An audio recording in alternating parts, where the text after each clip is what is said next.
Uthman ibn Affan, radiyallahu anhu, le calife de la pudeur et du Coran. Aujourd'hui, nous allons parler de l'un des plus grands compagnons du prophète. Uthman ibn Affan, le troisième calife de l'islam.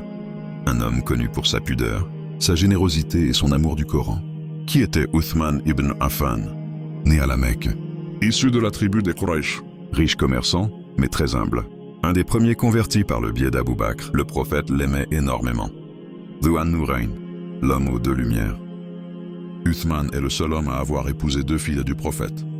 Ruqayya, puis après son décès, Kulthum.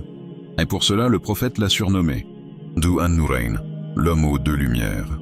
Quant à sa pudeur exceptionnelle, le prophète a dit: ne devrais-je pas avoir honte d'un homme devant qui même les anges ont honte? Uthman était connu pour sa grande pudeur, sa douceur, son comportement exemplaire, sa générosité pour l'islam. Il a financé l'armée de Tabouk. Il a acheté le puits de Rouma pour le donner aux musulmans. Il dépensait sa richesse uniquement pour Allah. Son plus grand héritage, le Coran. Pendant son califat, il a rassemblé le Coran en un seul mushaf. Il a envoyé des copies officielles dans tout le monde musulman. Le Coran que nous lisons aujourd'hui est basé sur le mushaf de Uthman.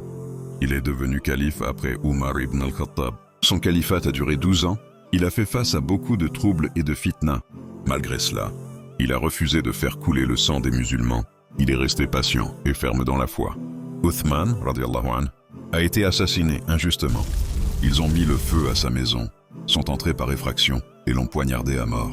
Il était en train de lire le Coran, dont son sang aurait taché les pages. Son meurtre a marqué un point tournant et controversé dans l'histoire de l'islam, soulevant des questions sur la gouvernance et la légitimité de l'État. Uthman ibn Affan nous enseigne la pudeur, la patience, la générosité et l'amour du Coran. Son héritage vit encore aujourd'hui dans chaque verset que nous récitons.